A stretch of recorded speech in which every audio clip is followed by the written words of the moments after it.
Welcome to the Voices That Propel Us, stories of justice, action, and community, a space where justice meets action and community voices rise. Each episode, we bring you stories from the front lines, changemakers, disruptors, and everyday heroes who are building a more just, equitable, and liberated world. This is more than a podcast. It's a call to listen, learn, and move together.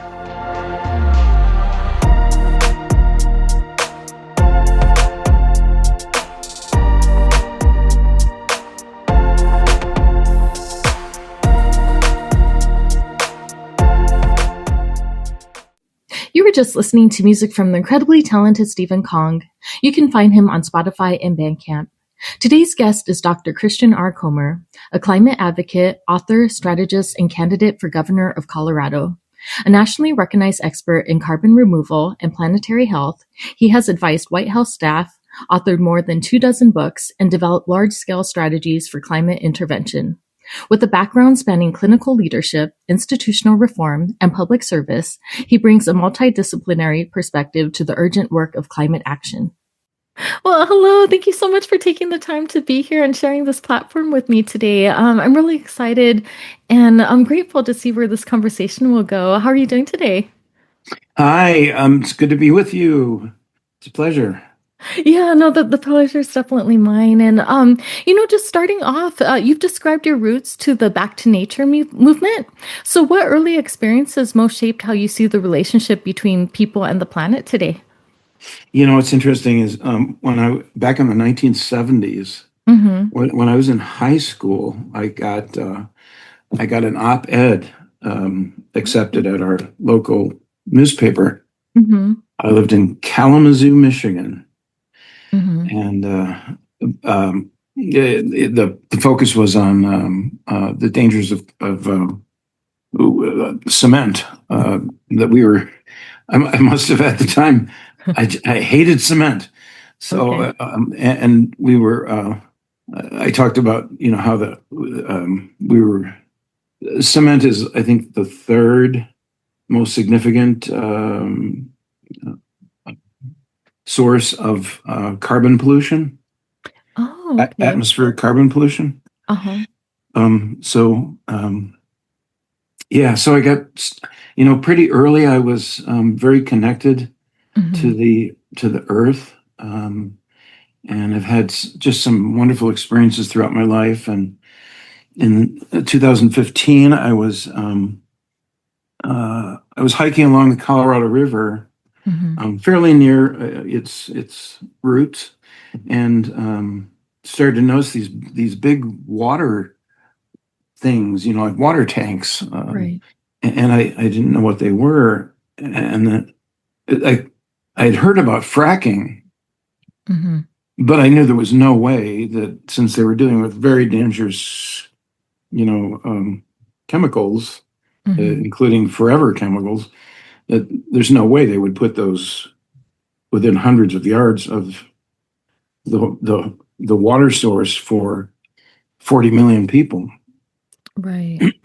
But it turns out I was wrong.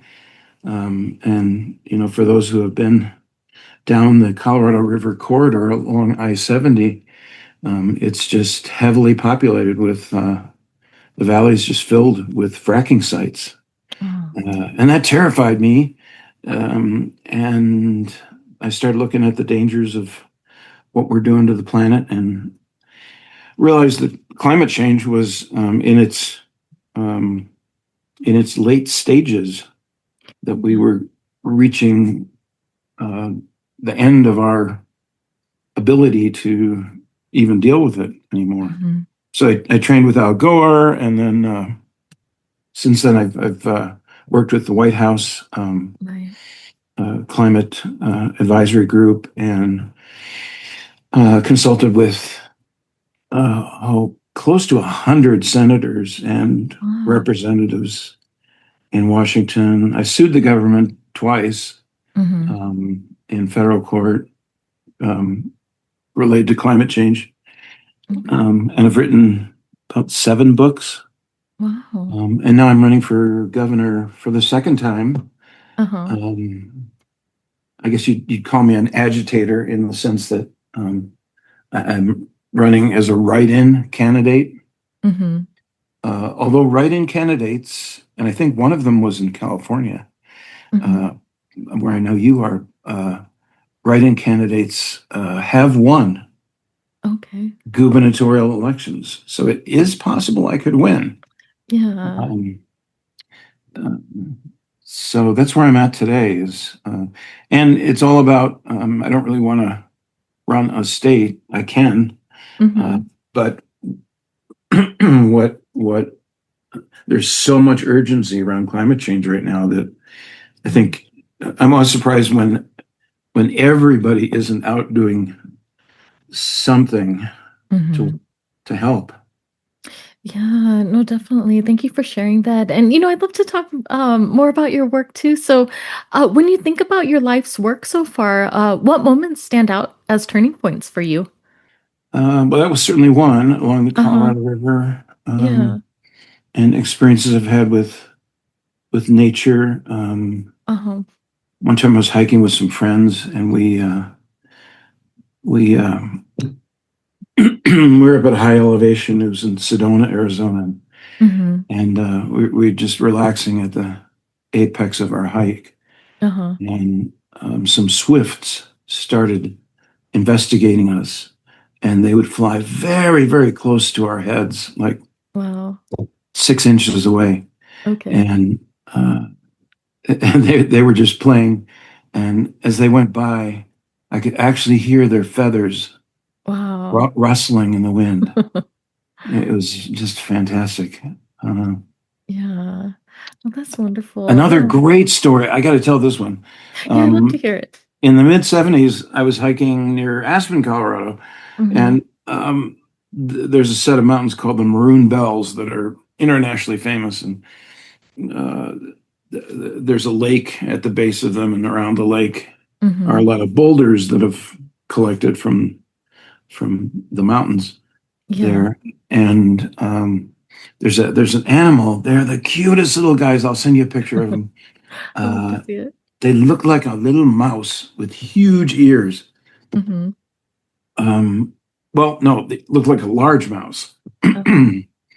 And I sat down as I was hiking around the lake, and these guys they eek Hmm. very loudly, and so hundreds of them had started eeking. They were like, eek eek eek eek, and I was sitting there. It was just like this beautiful chorus of these. They call them pikas, Yeah. Pika. Unfortunately, our little pikas, um, because of the life ways they have, how they survive the winter, they've had to move higher and higher and higher Hmm. because of climate change. Of Right. course, a lot of animals are being forced to migrate. These guys are going up. Uh-huh. Unfortunately, they're just a small animal. They don't know what's at the top, which is nothing. Right. So the poor little guys are reaching the top of these 14,000-foot mountains, the 14ers we have here in Colorado, Hmm. and they can't go any further. So the population, the babies are down by 50% at this point. Um, so that's my pica story. Okay. Wow. No, no, thank you for sharing that. I love that you shared that story. And um, so how do your personal values show up in the way that you approach leadership and decision making? Because I could tell just this is something that you're really passionate about. How does this show up in the way that you lead? Hmm. Well, that's a really good question. I think today, Mm-hmm. the way um, we've kind of um, we've had a lot of uh, kind of solo actors, Mm-hmm. um, the Victor Orbans and the Trumps and people who are having a lot of influence on the rest of us, Uh-huh. but not really functioning as a team.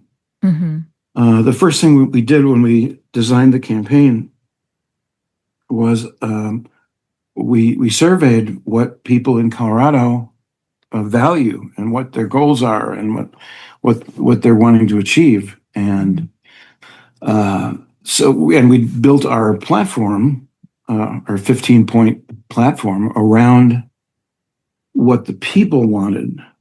Okay. And we're going to stick with that. So, you hear about politicians, they'll say anything and then they get elected and they do what they want. Mm-hmm. But that's very much not what our plan is. Our plan is uh, to use the data that we're getting Mm-hmm. from what people need. And, government should be serving the people, not the people serving the government. Right. No, no, thank you for sharing that. And you've worked in environments ranging from clinical leadership to maximum security prisons. So, what did those experiences teach you about systems that are meant to serve people, but that they sometimes do fall short? Yep, they certainly do. Mm-hmm. And a great example was I worked, as you said, at the nation's largest walled maximum Mm-hmm. security prison, Uh-huh. which was built back in the 1800s. Mm-hmm. And it was like this giant dungeon, Yeah.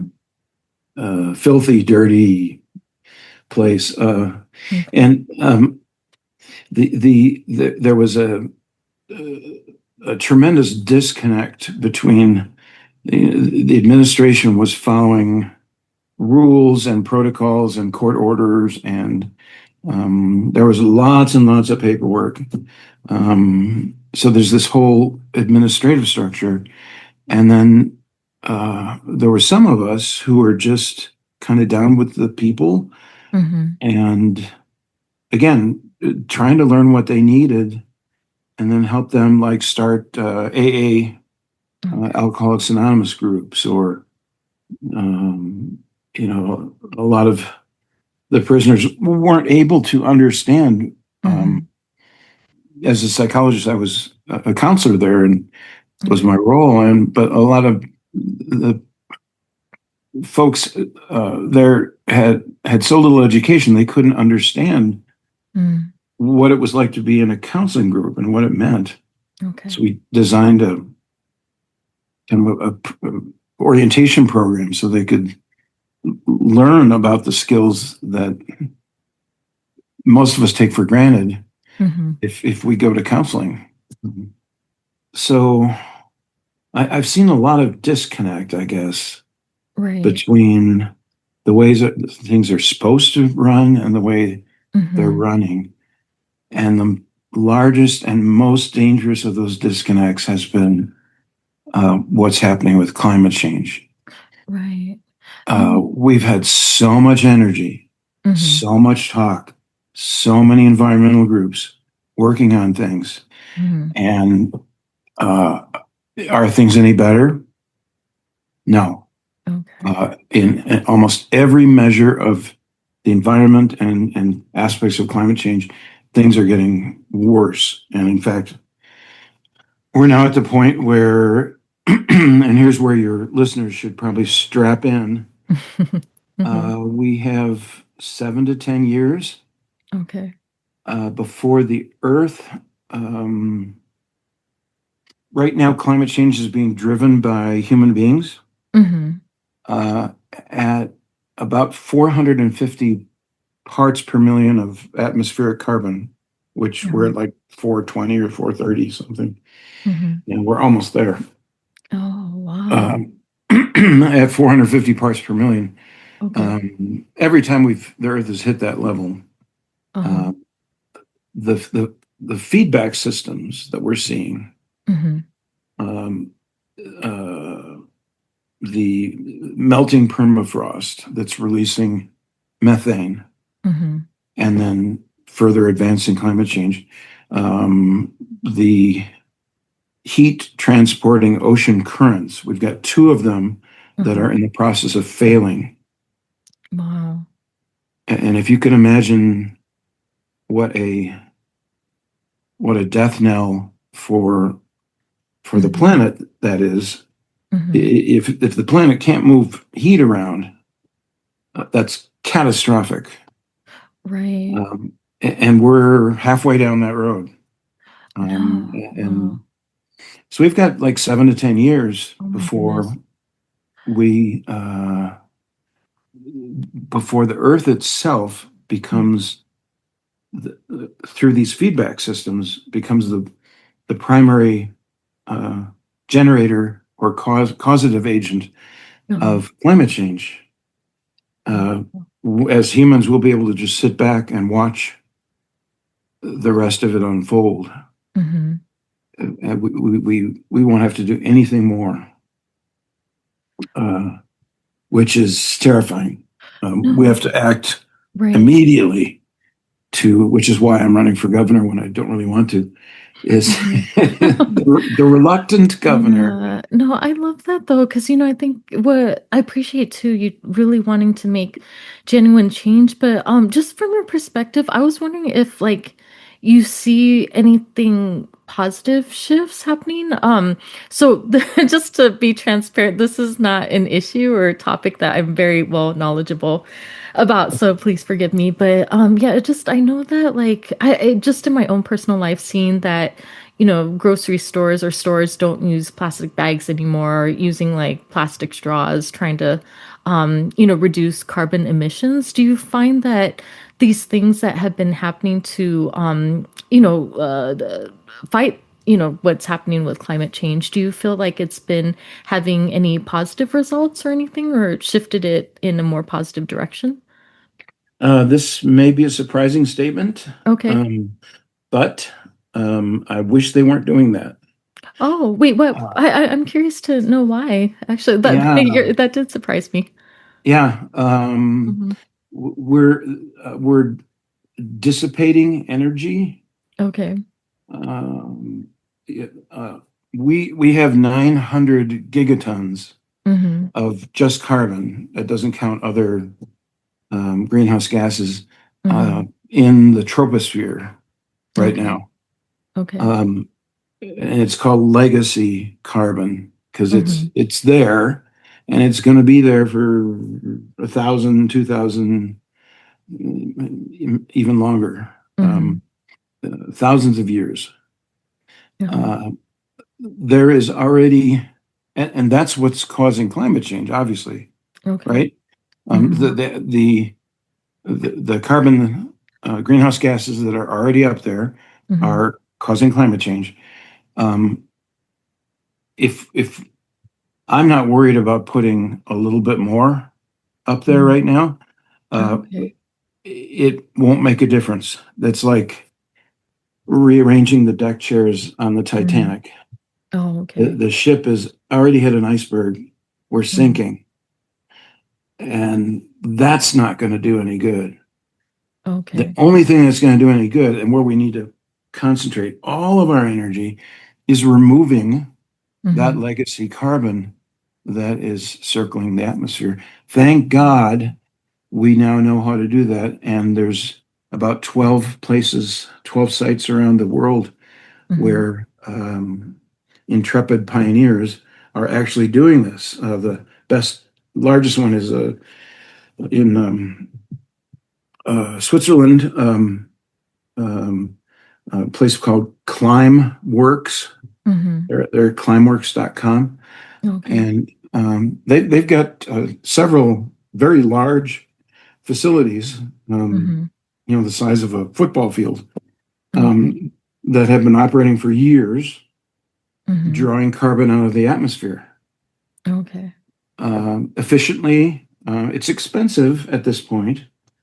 Um, it's like $700 a gigaton instead of we need it down closer to 100 for it Okay. to be uh, manageable. We're already up and running. We're doing what needs to be done, but on such a small scale Okay. that it's kind of like we have mom and pop shops Hmm. in 12 different locations around the globe, and what we need are some big box efforts.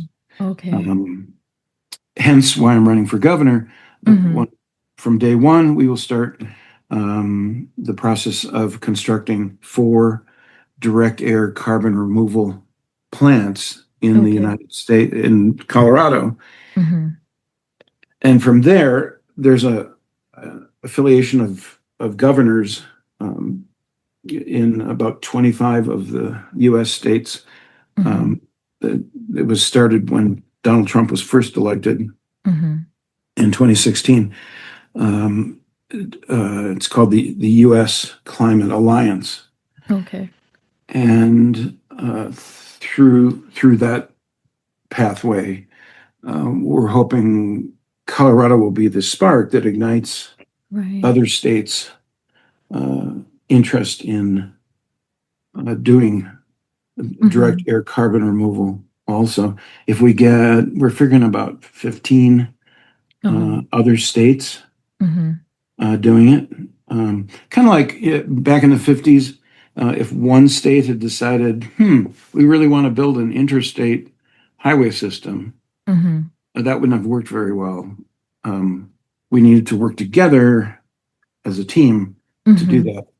So we're hoping to be the genesis of that, kind of Right. plant the seed.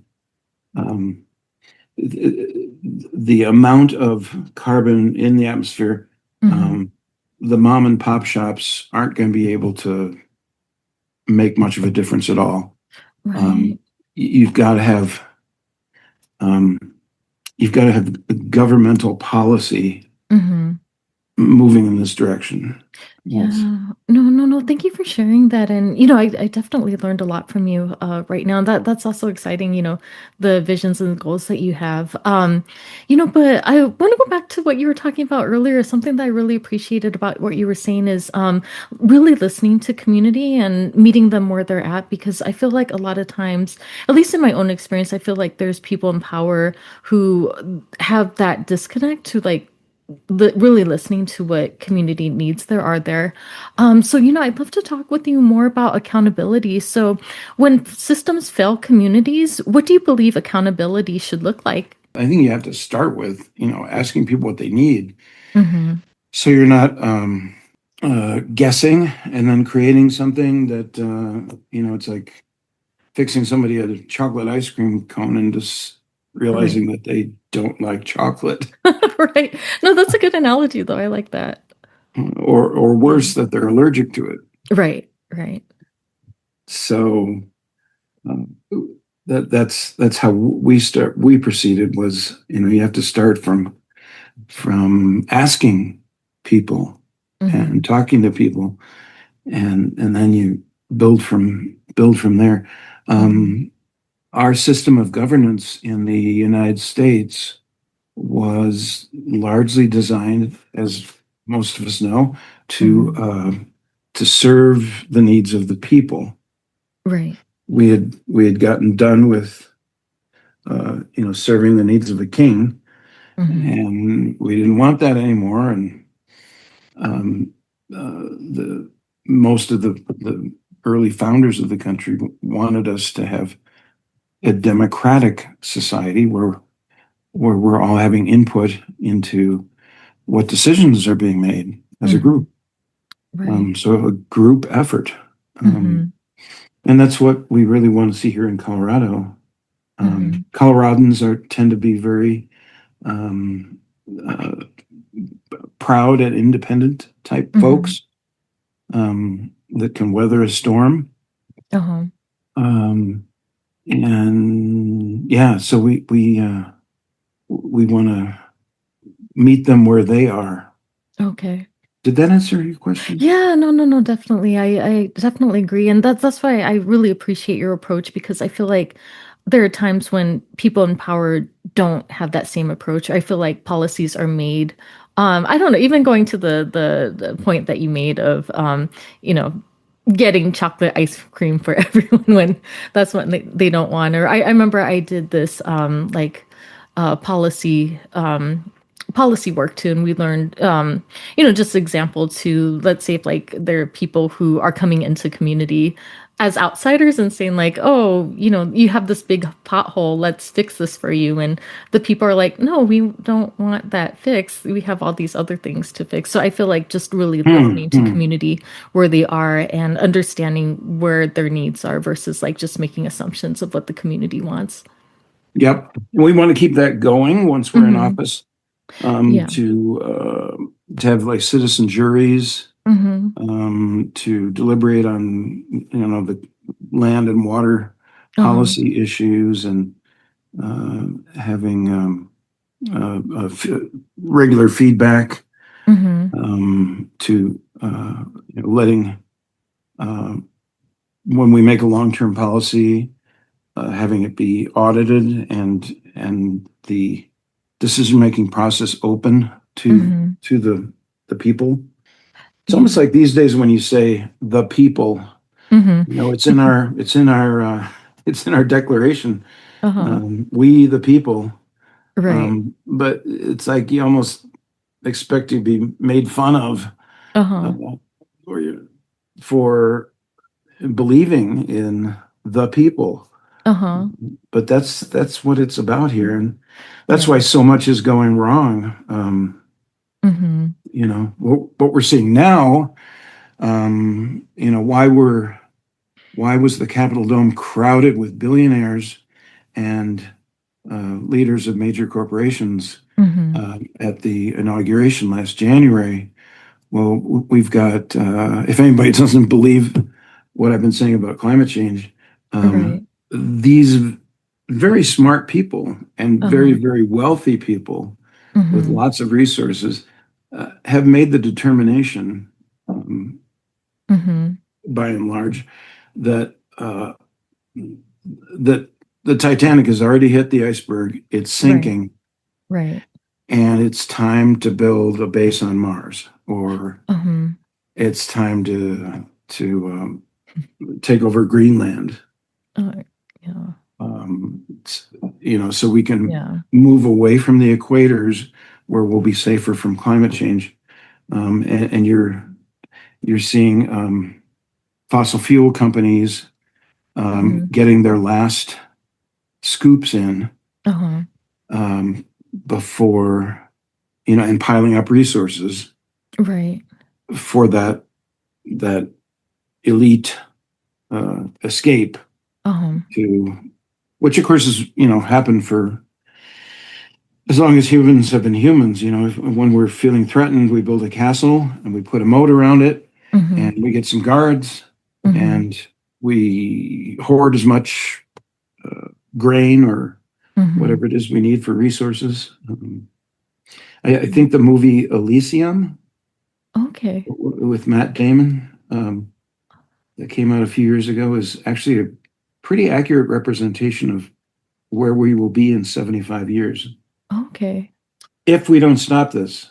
No, thank you for sharing this. And, my apologies if you explained this already, but I'm not that familiar with this specific term. But you've been vocal about the urgency of climate intervention, particularly direct atmospheric carbon removal or DCR.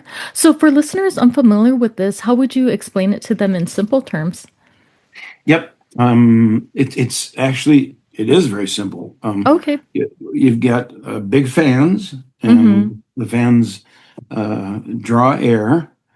You've got like say a collection plate with special absorbent stuff on it, Mm-hmm. and it catches the carbon. Mm-hmm. And then there's a heating process that, excuse me, transmutes it back into its original solid form, Uh-huh.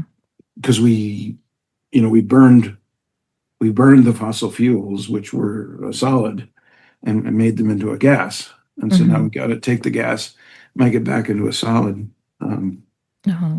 the cool thing about that is, I don't know if I've already said this, but Mm-hmm. we can then take that material, and which has been, dissipated into the atmosphere as waste, by Mm-hmm. these major corporations, and we can make stuff out of it. With reclaimed carbon, we can make jet fuel, we Mm-hmm. can make bridges, houses, roads.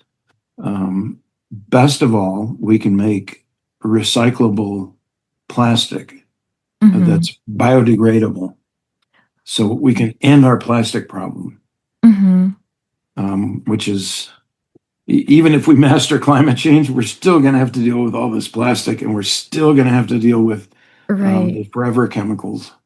Right. Um, so, so we can do some, in states like in Colorado, our plan is to sell that Mm-hmm. product, Uh-huh. which it's kind of like mining the sky for um, product that we can then Mm-hmm. use to increase our GDP as a state. And hopefully other states will see that, and they'll Yeah. say, hey, we want to do this too. Right. No, no, no. I appreciate. Thank you for sharing that. So, running as an independent candidate comes with unique challenges, I can imagine. So, what have you learned about the political system through this experience? Oh my gosh. I'm glad you asked me about that. Uh, Something I've read about all the time. Uh-huh. We really need changes to, um, we really need election reform. I'm a big fan of, I think states Mm-hmm. could easily have a fund, and when a candidate qualifies, Mm-hmm. through whatever process, petitions or whatever, when a candidate qualifies, they get X amount of money from the state, and that's all they can spend, so that there's a level playing field, Mm. so that we're not just electing rich people. Like Okay. Right. I'm running against the attorney general and a state senator, both of whom have already spent millions of dollars on their campaigns. Wow. Um, we've probably spent $10,000. Mm-hmm.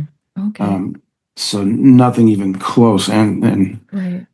um, so we clearly need to have election reform. Mm-hmm. Was that Does that speak to your question?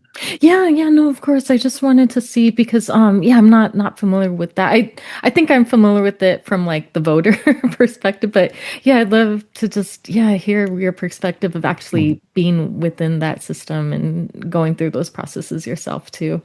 Yeah, but I Yeah, yeah. it's also a very complex. It's Mm-hmm. much more complex than you would think. There's uh, a regular.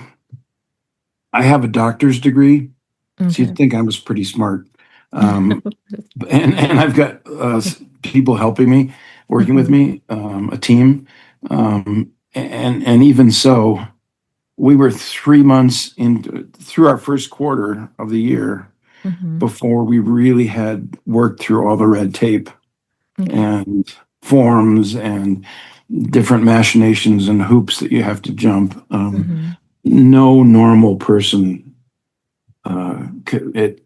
it's very hard for a regular person Mm-hmm. uh, to run for a substantial office. Okay. It's a little bit easier, if you're doing trying to be a county commissioner or something like that. But Mm-hmm. um, Right. so it's way too complex, and it's a very unfair Right. process. So we're not getting the people with the best ideas. Mm-hmm. Uh, Not that I'm saying I'm that person, but the way the system's set up, it's just not possible you're getting the people with the loudest voice and the most money. Okay. Okay. No, thank you for sharing. And something that I really want to do with this podcast is show my listeners how they can step up and take actions for whatever issues or topics that I'm discussing with my guest. So with that for Mm-hmm. listeners, so with that for listeners who feel concerned about climate change but unsure where to start, what are meaningful ways to get involved at the community level? Because I could imagine this just like being overwhelming for people. But you know what I'd like to show people is like there's even like small baby steps that you could start to take to even start making a difference. That that's a that's that is a tough Okay. question, and it's a very important question, Mm-hmm. because again, we need our energies to be very focused. In World War Yeah. II, Mm-hmm. if our government had said, "Hey, most states have a militia, Mm-hmm. of people, guys with guns. Um, Right. why don't you guys all just go over there and see if you can fight the Nazis?" Okay. That would have failed Mm-hmm. miserably. Mm-hmm. Um, we needed a coordinated effort. Uh, we needed we needed policy from the government. That we needed executive orders and defense. We need the Defense Production Act to direct factories to make the equipment that we needed. Mm-hmm. Um, we, but how do individual people Yeah. participate in what has to be a big effort? Mm-hmm. Um, they can't build well, actually, you could build your home carbon collection Uh-huh. uh, facility. Uh-huh. It's actually an interesting science experiment that kids could do uh, and do in school with a couple of pop bottles Mm-hmm. um, but uh, we need to use the vote. Mm-hmm. We need to use the power of the vote. Right. And again, if it's me or if it's somebody else, I haven't heard of anybody else going after this issue. Certainly Mm-hmm. not here in Colorado. Okay. Um, but uh, we need people to use their vote. We Uh-huh. need people to show up in November and say, "Hey, this Chris Komor guy, he's the only guy who's talking about he's willing to start building facilities to take carbon out of the atmosphere. We have to do this. Mm-hmm. We got to vote for him." Yeah. And that's going to equal survival. Mm-hmm. Um, and not because I'm some special guy. Right. I'm definitely not an Al Gore who's a genius in this area. Mm-hmm. But yeah, that's Yeah. so we need to use our energies collectively, I love that. Yeah. individually. Again, like I said at the outset, um, uh, definitely if we get through this, if we Mm-hmm. get through climate change, we need people to buy electric cars. We need people Mm-hmm. to we need solar panels. We need Yeah. alternative energy, and we need to change our patterns of living to be sustainable. Mm-hmm. That's not going to help us now. Yeah, I agree with you with that too. And the issue that I have with that though, I feel like sometimes those are like inaccessible for folks because of like cost and everything. I don't know. I guess just like my perspective of what I see as being accessible. But I feel like there needs to be incentives or even like making it more affordable. Yeah, and I agree with you too. I feel like we all really do need to work together, but do you see like these larger systems being able to like make things more accessible for people, knowing that it's for the greater good, though, of yeah, just making things better with this issue?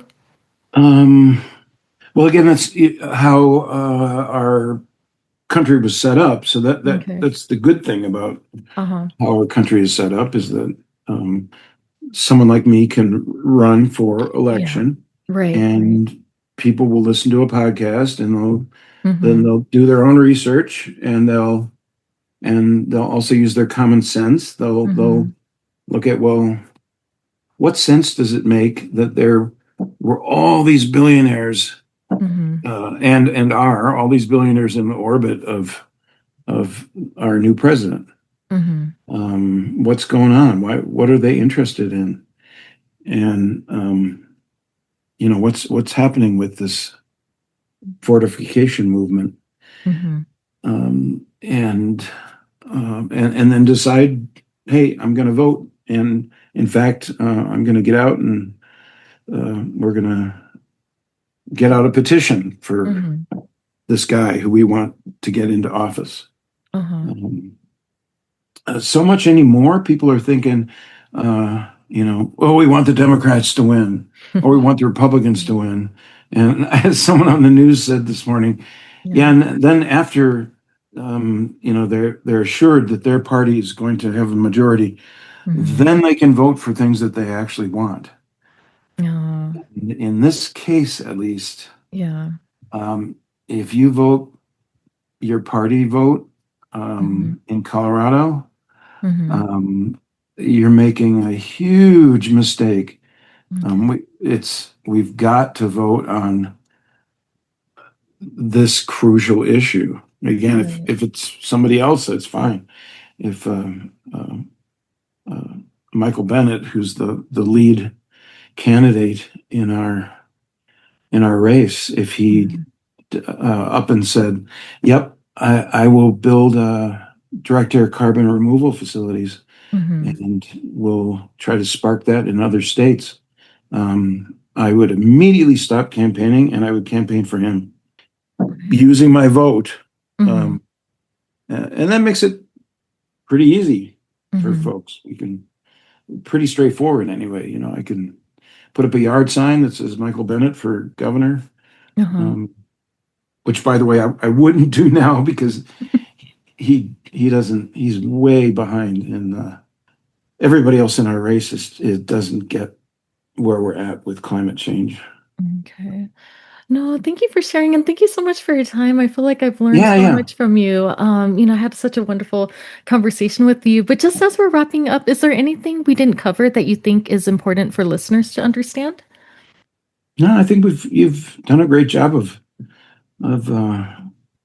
getting me to share the key. The thing that people, I think, most need to. The big takeaway is the urgency. Right. No, I would agree. People just don't realize, and we've kind of been set up to, if the Titanic is sinking, and you're a first class passenger, you want the people who are fourth class passengers to stay down below decks, unaware of what's happening, and you want them playing cards or watching Netflix. I don't think they had Netflix back then, but you want them distracted and marginally happy while you gather everything you can and jump into the lifeboats. And that's the kind of rebellion that we need right now. People are out protesting no kings. That's great. Let's flip that to something positive, not what we don't want. We know what we don't want. Of course, we don't want kings. What do we want? Well, we'd like to have our children grow up in a world that's not a dystopian nightmare. No, and just going back to what you were saying earlier, I totally agree with you about I think there are a lot of changes that need to happen, like big and also on a large scale and also on a systemic level. But I don't know, I'm also in the belief that everyday people can move the needle as well. So just I had a wonderful time talking with you today. But just lastly, how can people find you if they'd like to connect with you? Yeah, anybody wants to find out more about what we're up to, it's K, the number 4, GOV, K for gov.com. And you can email me at Christian Komor at K for gov. Okay, wonderful. Well, thank you again for your time. I do wish you all the best moving forward. And I hope that we can stay in touch too. And I hope you have a good rest of your day. Yeah, very nice to meet you. Thank you. Nice to meet you too. Good luck with everything. Okay. Okay. Bye. Bye-bye.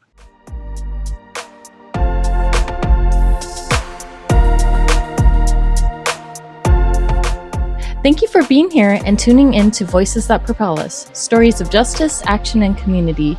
Your presence in this movement matters. If today's conversation moved you, share it, talk about it, and keep the work going. Together, we're not just imagining change, we're making it. Until next time, stay bold, stay grounded, and stay in the fight.